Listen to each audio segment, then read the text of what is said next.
할렐루야. 우리 다 같이 사도신경으로 신앙 고백 드리시겠습니다. 전능하사 천지를 만드신 하나님 아버지를 내가 믿사오며 그 외아들 우리 주 예수 그리스도를 믿사오니 이는 성령으로 잉태하사 동정녀 마리아에게 나시고 본디오 빌라도에게 고난을 받으사 십자가에 못 박혀 죽으시고 장사한 지 사흘 만에 죽은 자 가운데서 다시 살아나시며 하늘에 오르사 전능하신 하나님 우편에 앉아 계시다가 거기로부터 산자와 죽은 자를 심판하러 오시리라. 성령을 믿사오며 거룩한 공교회와 성도가 서로 교통하는 것과 죄를 사하여 주시는 것과 몸이 다시 사는 것과 영원히 사는 것을 믿사옵나이다. 아멘.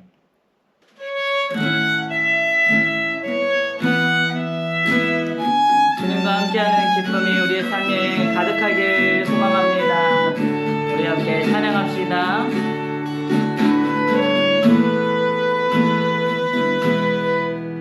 주님은 내 맘에 아픔 알아주시니 지나는 눈물 지워주시고 아침에 돋아나 여린 풀들과 같이 내 마음을 새롭게 하네. 흐르는 시간에 모인 주의 영광을 내 삶에 밝게 비춰주시니 온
거친 바다 위 나의 영혼 두 손으로 굳게 잡아주시네.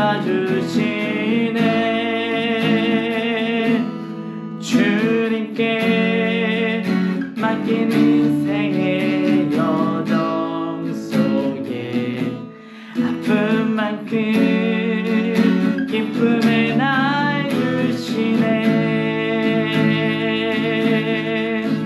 아멘.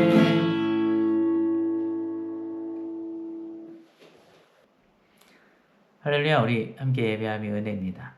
네, 우리가 함께 신앙생활을 하면서 참 많은 것들을, 감사한 일들을 많이 경험하기도 하지만 때로는 이해하지 못하는 일들을 많이 경험하고 또 그 가운데서 우리가 믿음의 여러 가지 어려움들, 고난들을, 시험들을 또 통과해야 될 때들이 많이 있습니다. 하나님을 믿고 우리가 기도를 하는데, 하나님을 믿고 우리가 또 신앙생활을 하는데 왜 이런 어려움들이 우리의 삶 가운데 다가와야 하는지, 왜 계속해서 피곤하고 힘들고 슬픈 일들이 우리 삶 가운데 있어야 하는지 이해하지 못할 때가 참 많이 있습니다. 기도했는데도 응답되지 않고 문이 오히려 더 닫히는 것 같고, 그러한 일들이 있으면 우리 하나님께 묻죠. 건강한 신앙인들이라면 이렇게 묻습니다. 왜 하나님 이러한 일들이 내 삶 가운데 일어나야만 합니까? 오늘 함께 살펴볼 본문에서는요, 제자들의 상황도 그러한 마음이었을 것 같아요. 예수님께서 갑자기 떠나신다고 하시고 그들의 삶 가운데에 예수님을 믿는 것 때문에, 예수님을 따랐던 것 때문에 감당하지 못할 만큼 큰 고난과 어려움들이 다가올 것이라는 주님의 말씀에 제자들도 좀 낙심이 되고 이해하지 못하는 그러한 마음들이 들었을 것 같습니다. 우리들 중에서 제자들만큼 이렇게 헌신한 사람이 또 누가 있겠습니까? 그런 제자들에게도 예수님을 믿는 것 때문에 고난 당한다고 하셨으니 우리들 역시 예수님을 믿는 것 때문에 신앙이 부족해서 고난을 당한다라고, 어떤 헌신이 부족해서 고난을 당한다 라고 우리가 생각할 수는 없는 것 같습니다. 더 이해하기 힘든 것은 무엇이냐면, 예수님께서 그런 고난의 시간 동안에 내가 너네와 함께 해줄게, 힘내 라고 말씀하시는 것이 아니라 나는 이제 간다, 나 이제 가니까 너네 고난 받을 거야 라고 말씀을 하시기 때문에 더 마음이 어려웠던 것이죠. 오늘은 그 상황에 대한 예수님의 답변과 같은 말씀을 우리가 들을 수 있을 것 같은데요. 요한복음 16장 16절부터 33절의 말씀으로 함께 이런 상황, 답답한 상황 가운데 있는 제자들에게 주시는 예수님의 음성을 한번 함께 들어보았으면 좋겠습니다. 오늘 설교의 제목은 조금 있으면입니다. 요한복음 16장 16절 말씀입니다. 조금 있으면 너희가 나를 보지 못하겠고 또 조금 있으면 나를 보리라 하시니. 이게 무슨 말씀일까요? 뭐 말장난하는 것 같죠. 조금 있으면 못 볼 건데 조금 있으면 또 볼 거야. 이게 본다는 건지 못 본다는 건지 우리가 참 이해하기가 어려운 말씀인 것 같아요. 우리가 외출하면서 아이들한테 금방 올 테니까 말썽 부리지 말고 집에 있어. 조금 있으면 볼 거야. 뭐 이렇게 이야기하는 건가요? 뭐 이렇게 인사하듯이 하는 말씀인가요? 제자들도 예수님이 이렇게 너네가 고난당할 거야 라는 그런 상황 가운데서 실제로 도움이 될 만한 예수님의 조언을 기대했다가 좀 있으면 못 볼 건데 괜찮아, 좀 있으면 또 볼 거야, 이런 말씀에 당황했을 수도 있었을 것 같아요. 그래서 차마 예수님께 대체 뭔 소리 하시는 거예요 예수님, 이렇게 대묻지 못하고 자기들끼리 막 수군댔습니다. 예수님도 그런 제자들의 마음을 다 아시고 좀 더 자세히 말씀을 해주시죠. 요한복음 16장 20절에서 22절 말씀입니다. 내가 진실로 진실로 너희에게 이르노니 너희는 곡하고 애통하겠으나 세상은 기뻐하리라. 너희는 근심하겠으나 너희 근심이 도리어 기쁨이 되리라. 여자가 해산하게 되면 그때가 이르렀으므로 근심하나 아기를 낳으면 세상에 사람 난 기쁨으로 말미암아 그 고통을 다시 기억하지 아니하느니라. 지금은 너희가 근심하나 내가 다시 너희를 보리니 너희 마음이 기쁠 것이요 너희 기쁨을 빼앗을 자가 없으리라. 예수님께서 말씀하시고 계시는 이 조금 뒤라는 것을 우리가 시간의 관점으로 살펴보게 되면, 생각을 하게 되면 이해하기가 어려운데요.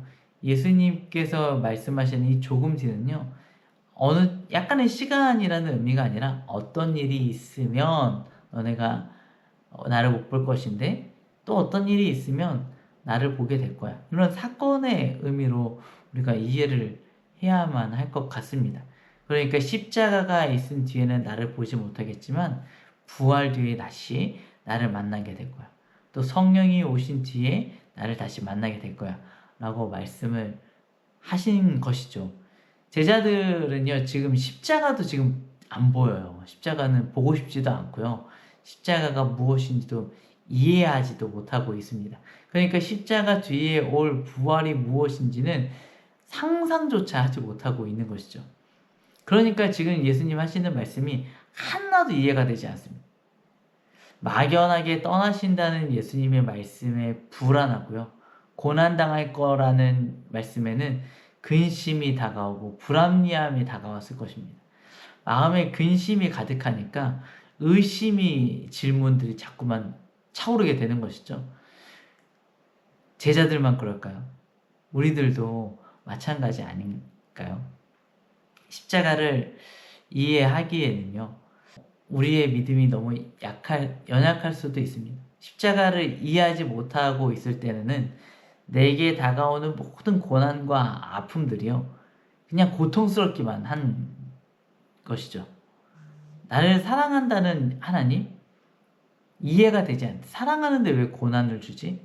그리고 너무 멀게만 느껴지고 때로는 아예 보이지도 들리지도 또 느껴지지도 않을 수 있습니다. 그런데 주님은요, 우리의 그런 모든 의심들을 알고 계십니다. 십자가에서 당하는 그 아픔을 알고 계십니다. 그 아픔과 고난을요, 그 여인이 해산하는 그 고통에 비유해서 우리에게 설명을 해 주십니다. 아이를 낳아보신 세상의 모든 어머님들 존경합니다. 해산의 고통을 경험해 보지 못한 남자로서 그 해산의 고통을 어떻다 저떻다 제가 다 말할 수는 없을 것 같지만, 그래도 제가 상상할 수 있는 어떤 극한의 고통이지 않을까, 그런 것들을 상상으로나마 미루어 짐작해 볼 때에도요, 그것이 미화될 수 있는 것은 아닌 것 같습니다. 그런데 우리가 결혼한 부부가 얼마 되지 않아서 아이를 임신을 하게 되면 우리가 어떤 인사를 합니까? 임신했다면서 축하해 라고 우리가 인사를 하지 않습니까? 뭐 이게 근데 이런 의미는 아니잖아요. 너 임신했다면서 잘됐다. 너 이제 진짜 죽을 만큼 아플 거야. 지금 정말 이제 세상에 잊지 못할 경험이 하나 생기겠네? 잘됐어 축하해. 이런 의미는 아니잖아요. 우리가 임신한 여인에게 축하를 할 때는요, 그 고통 때문에 축하를 하는 것이 아닙니다. 모든 사람들이 다 알고 있어요. 아이를 낳을 때 큰 고통이 있을 것이다. 상상할 수도 없는 고통이 있겠지만 그 고통을 생각하면서 우리가 그 임신한 그 상황들을 대하지 않습니다. 우리가 아이를 한다라고 생각을 했을 때 가장 먼저 떠올리는 것은요, 해산의 고통이 아니라 새로운 생명에 대한 기쁨을 우리가 먼저 생각하게 됩니다. 새로운 생명을 만나는 기쁨은요, 그 모든 고통을 덮고 그것을 압도하는 기쁨입니다. 이 기쁨은요, 아이를 낳는 그 해산의 고통을 뛰어넘는 이 기쁨은요, 우리가 하루 종일 열심히 너무너무 피곤하고 힘들게 일하고 와서 집에 와서 넷플릭스 보면서 치킨 먹는 그 기쁨과는 비교할 수 없는 것입니다. 우리가 어떤 고통을 잊기 위해서 우리 자신한테 기쁨에 해당하는 것들을 보상으로 줄 때가 있어요. 보상 심리로. 그래서 나 열심히 일했으니까, 나 이만큼 힘들었으니까, 나 이런 것들을 사도 돼. 여행을 가도 돼. 이런 맛있는 음식을 먹어도 돼. 그래서 소확행이라고 하는 무언가들, 어떤 사소하지 않은 큰 것이라고 할지라도 그런 것들을 우리에게 보상으로서, 고난에 대한 보상으로서 주는 그런 것과 지금 예수님께서 말씀하고 계시는 것은 좀 다른 의미의 기쁨인 것입니다. 고난을 덮는 이 기쁨은요, 이 고난 밖에서 오는 것이 아니라 고난 안으로부터 고난을 깨고 나오는 기쁨인 것이죠. 이 고난 밖에서 오는 기쁨은요, 이 고난의 문제를 해결해 주지 못합니다. 그저 잠깐 그 고난을 잊을 수 있게 하는 마취제 같은 역할을 할 수 있을지 모르겠지만, 우리가 정말 그 고난의 문제를 완전히 해결해 줄 수는 없습니다. 그 고난에서부터 나오는 기쁨으로 우리가 이 고난을 극복할 수 있어야만 하는 것입니다. 제자들은요, 이 십자가를 실패로 생각을 했습니다. 그래서 이해하지 못했죠. 그러나 주님은요, 조금 있으면 이 고난 너머에 있는, 십자가 너머에 있는 부활을 너네가 보게 될 것이다, 경험하게 될 것이다 라고 말씀하십니다. 세상은 십자가를 보면서 우리를 조롱할 것입니다. 예수님의 십자가를 보면서 실패라고 이야기를 할 것입니다. 그러나 조금 뒤입니다. 조금만 있으면 우리가 그 십자가 뒤에 있는 부활을 볼 수가 있습니다. 아이를 낳는 그 고난을 넘어서고 나면 그 새로운 생명을 맞이하는 기쁨을 누릴 수 있는 것이죠. 그러니까 조금만 견뎌라. 조금만 있으면 그 슬픔이 변해서 기쁨이 된다. 조금만 힘내서 견뎌내면 너네가 그 무엇과도 바꿀 수 없는 기쁨을 누리게 된다라고 주님께서 우리에게 격려하시고 위로하고 계시는 것이죠. 근심이 사라지는 것이 아닙니다. 오히려 그 근심이 있어야만 합니다. 그 근심이 있어야만 그 근심이 변하여서, 그 슬픔이 변하여서 진짜 행복, 진짜 기쁨으로 바뀌게 되는 것입니다. 이것이 바로 복음인 것이죠. 십자가에서 부활이 일어났던 것처럼 우리의 삶 가운데서도 슬픔과 근심이 기쁨으로 변하게 될 것입니다. 예수님께서 이어서 말씀을 하시는데 요한복음 16장 23절에서 24절 말씀입니다. 그날에는 너희가 아무것도 내게 묻지 아니하리라. 내가 진실로 너희에게 이르노니 너희가 무엇이든지 아버지께 구하는 것을 내 이름으로 주시리라. 지금까지는 너희가 내 이름으로 아무것도 구하지 아니하였으나 구하라, 그리하면 받으리니 너희 기쁨이 충만하리라. 왜 제자들이 예수님께 묻지 않게 될까요? 모든 걸 다 알게 되니까 이해가 되어지니까 안 묻는 걸까요? 그렇지 않습니다. 이들이 예수님께 조금 있으면 이제 묻지 않게 되는 것은 모든 것을 다 알고 모든 것을 다 경험했기 때문이 아니라 예수님을 다시 보게 될 것이기 때문입니다. 그리고 성령 하나님께서 그들 안에 내주하게 되실 것이기 때문입니다. 모든 것을 이해해서 그런 것이 아니죠. 이해하지 못할지라도 적어도 예수님이 우리와 함께 계시기 때문입니다. 함께 계심으로 인해서 우리가 슬픔이 변해서 기쁨이 될 수 있는 것입니다. 그러고 나면 우리가 비로소 예수님의 이름으로 우리가 기도를 하게 되죠. 우리가 지금 요한복음 14장부터 계속해서 너희가 내 이름으로 구하이라, 그리하면 너희가 아버지께서 너에게 주실 것이다, 이런 말씀이 계속해서 반복돼서 나오고 있습니다. 예수님의 이름으로 기도하는 그 방법 자체에도 의미가 있지만 그것에 대해서는 여러 번 말씀을 드렸으니까 이 반복, 왜 이 이야기를 예수님께서 계속 반복해서 이야기하실까, 그것에 대해서 잠깐 이야기를 하고 싶습니다. 반복에도 의미가 있습니다. 예수님의 부재함으로 인해서 제자들의 마음 가운데는 불안함이 다가오게 됩니다. 그 불안해하고 있는 제자들을 예수님께서 지금 배려하고 계신 것이죠. 내가 없어도 내 이름이 너희와 함께 있을 거야. 내가 지금 너네 눈에 보이진 않지만 너네와 나의 관계가 이제 단절된 게 아니고 나의 능력이 끊어진 게 아니고 나를 통하여서 너희가 계속해서 아버지 하나님께 나아갈 수가 있단다 라고 예수님께서 이들을 위로하고 계시고 격려하시는 것이죠. 눈에 보이지 않아도 끝이 아닌 것입니다. 요한복음 16장 27절 말씀입니다. 이는 너희가 나를 사랑하고 또 내가 하나님께로부터 온 줄 믿었으므로 아버지께서 친히 너희를 사랑하심이라. 이 말씀은 따뜻한 말씀입니다. 제자들이 지금까지 예수님 뒤에서 예수님을 통해서 하나님께 나아가고 있었잖아요. 그런데 예수님이 이제 말씀하시죠. 하나님께서, 아버지 되신 하나님께서 직접 너희들을 사랑하실 것이다. 내 이름을 통하여서지만 내 이름을 통하여서 너희와 직접 그 사랑을 나눌 것이다. 그날이 오면 제자들은 이제 예수님을 통하여서만 하나님께 나아가는 것이 아닙니다. 직접 아버지 하나님께 나아갈 수 있게 되는 것이죠. 아버지 하나님의 사랑받는 자녀가 될 수 있는 것입니다. 예수님의 떠나가심은요, 제자들을 고와 같이 내버려 두시는 것이 아니라 오히려 아버지 하나님의 자녀로 만들어 주시는 것입니다. 예수님이 이렇게 말씀을 하시니까 제자들이요, 이제는 알았네요. 이제는 예수님이 정말로 하나님께로부터 오신 분인 걸 우리가 알았습니다. 이렇게 대답을 하거든요. 그 대답을 하니까 예수님께서 이렇게 말씀을 하십니다. 요한복음 16장 31절 32절입니다. 예수께서 대답하시되 이제는 너희가 믿느냐? 보라, 너희가 다 각각 제 곳으로 흩어지고 나를 혼자 둘 때가 오나니 벌써 왔도다.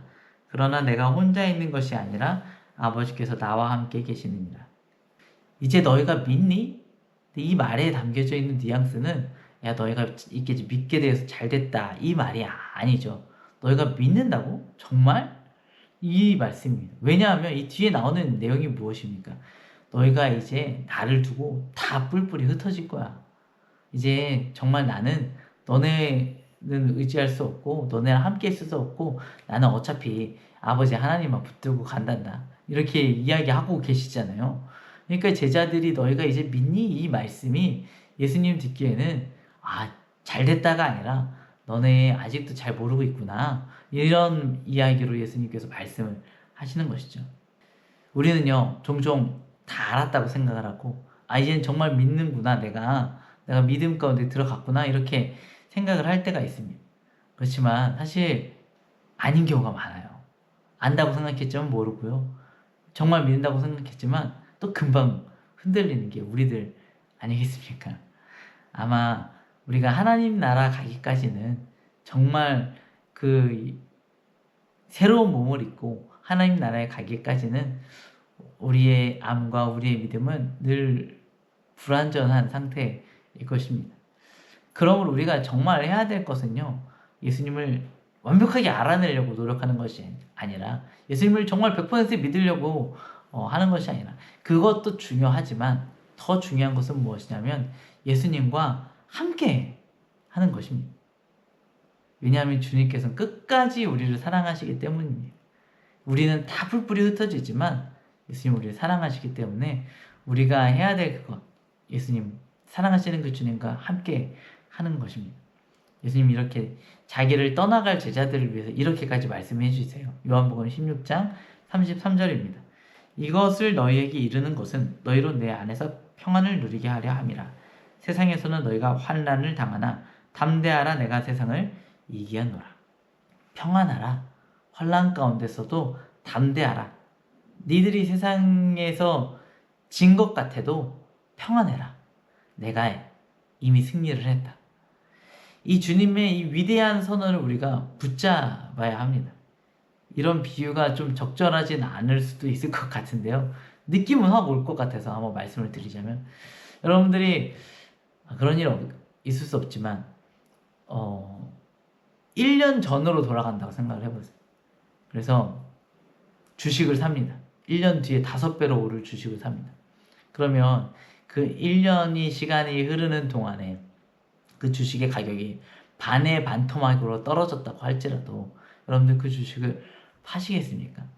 아니 1년 뒤에 5배 오를 것을 내가 두 눈으로 보고 왔는데 그 주식을 팔 사람은 아마 아무도 없을 것입니다. 아무리 주식 가격이 바닥까지 떨어져도 팔지 않을 거예요. 오히려 끝까지 붙잡고 있겠죠. 근데 여러분 우리가 믿고 있는 이 믿음 가운데는요, 이 1년 뒤에 있을 확실한 그 주식 정보보다 우리가 가지고 있는 그 믿음의 내용이 더 확실하고 분명하다는 것입니다. 확정된 부활을 우리가 믿는다라고 하면서 왜 십자가 앞에서 망설이고 있을까요? 예, 사랑하는 라이트 처치 성도님들, 우리는 지금도 매일매일 이해할 수 없는 고난과 슬픔들을 마주하고 있습니다. 그래서 눈물을 흘리기도 하고요. 또 후회를 할 때도 있습니다. 그러나 하나님은요, 우리가 보는 것보다 더 멀리 보고 계십니다. 십자가 속에 부활이 있었던 것처럼 해산의 고통 속에 새로운 생명의 기쁨이 있는 것처럼 우리의 슬픔 속에 우리가 당하고 있는 어려움 속에 하나님께서 숨겨놓으신 기쁨의 씨앗이 담겨져 있는 것입니다. 우리가 조금만 있으면 그 씨앗이 발아해서 거대한 나무로, 기쁨의 나무로, 또 많은 열매를 맺는 나무로 자라나게 될 것입니다. 그러므로 우리 포기하지 맙시다. 흔들리지 맙시다. 떠나지 맙시다. 조금만 있으면 우리의 삶이 변화되어질 것입니다. 근심 속에서도 예수님을 붙들고 있으면 그날이 올 때 우리가 알 수 있게 될 것입니다. 주님께서 하신 모든 일들이 우리를 위한 사랑이었다는 사실을 말입니다. 함께 기도하겠습니다. 사랑이 많으신 주님 감사합니다. 하나님, 우리는 너무나 연약해서 눈앞에 다가오고 있는 작은 고난과 어려움들에 매일매일 매 순간마다 흔들리곤 합니다. 주님, 그럼에도 그 고난과 슬픔 속에도 주님께서 우리를 더 기쁨의 땅으로, 또 소망의 땅으로 인도하기 위한 또 주님의 계획이라는 사실을 우리가 잊지 않고 나아갈 수 있도록 하여 주시옵소서. 이해되지 않는 상황 속에서도 우리를 향한 그 주님의 선하시고 아름다운 계획들을 바라볼 수 있는 믿음을 허락하여 주시옵소서. 주님, 그럼에도 우리는 연약합니다. 넘어질 것 같습니다.